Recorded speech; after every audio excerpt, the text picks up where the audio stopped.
If you're thinking of putting a garden shed in your backyard, I'll show you how simple it is to put it together yourself.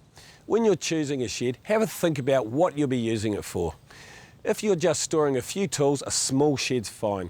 If you want to get lawnmowers and wheelbarrows in there, just go for a bigger shed. I'm going to be putting up one of these store-right sheds from Mitre. They come in a range of sizes, and for this job, we're going to be using a Right 3 shed, perfect for tools and garden equipment. The kit set comes with all the rivets and screws for the job, but there are a few tools you'll need. A cordless drill, a drill bit, rivet gun, safety goggles, non-slip gloves, tin snips, a step ladder and a screwdriver. The first thing we want to do is check the contents of the pack against the checklist provided, just to make sure we've got everything. This kit comes with pot rivets and screws. I've chosen to use the pot rivets. Now it's time to start assembling. If you have a few sore horses, it'll make the process a whole lot easier. We'll start with the door. Attach the top and bottom door channels and rivet at the centre ribs only. Then attach the side channel and fix all 4 corners. Turn the door over and fix all 4 corners from this side as well. Fix down the door sides with 4 rivets on each edge. Attach the door strap in the centre of the door sheet. Slip it under the door side and then fix it to the rib and door side. To fix the hinges, measure 120 millimetres from each end. Fix the centre rivet first. Right, now it's time to fix the door braces. These run from the top and bottom of the hinge side of the door. Fix them at the ends and centre. You may need to cut or bend the flange at the top or bottom if it catches on the door jamb when opening. Now the door is done, we can complete the front wall. First we'll attach the door jambs to the front wall sheets.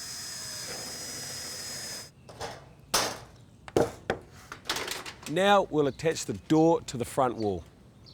Measure 30 millimetres from top and bottom. Fix the centre rivet first, leaving a small gap for the hinge.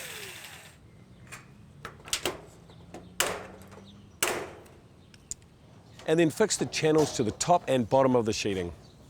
When you're fixing the channels to the sheeting, make sure the higher side of the channel is on the inside of the shed. On the outside, fix the channel at the corners by drilling and riveting. Use the door spacer to determine the correct opening size by placing on the bottom flange of the door jambs and fix it into place. Then rivet every second rib in between. On the inside, place 1 rivet per sheet at each end, up through the channel underside and through the door jambs and spacer. It's very important to include these rivets as they are structural. Now we'll do the same for the other end. Then you're ready to attach the pad bolt onto the door. To make the sides, we lay out the sheets. How many will be determined by the size of the shed you're building. Make sure the ends of the sheets are flush. We fix the sheets together with 2 rivets through the overlapping ribs. Then we attach our top and bottom channels. Fix them at the corners, then every second rib. We also need to put at least 1 rivet up through the underside of the channel into each sheet. And it's the same story with the back. Fix our sheets together with 2 rivets and attach top and bottom channels. Fix in the corners, then every second rib and at least 1 rivet from the inside per sheet. Now I've put the roof together and the channels are on, but I haven't riveted the corners yet because I have to attach the L flashings. Place the short flange of the L on top of the rib at one end and put 1 rivet in the centre just to hold it in place. Now we can rivet the corners through the channels and then add 1 more between the corner and the centre rivet. All the panels have been completed and we're ready to put this thing together. Give each panel a wee shake off just to get rid of any filings that could cause rust and reduce the life of your shed.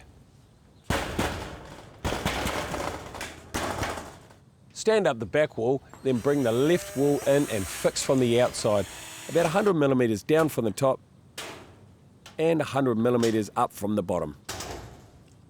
Then do the same for the right-hand wall, checking to make sure the walls are sitting flat on the bottom. Bring the front wall into place and attach in the same way.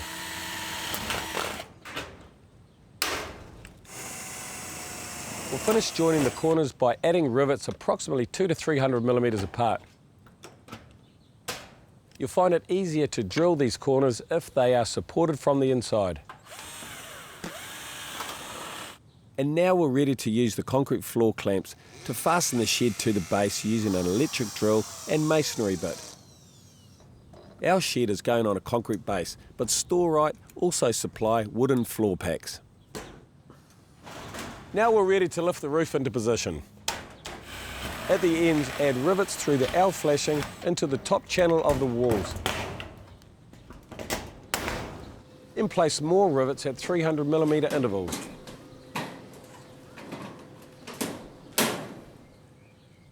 On the roof, add rivets beside every second rib down into the top channel of the front and back walls.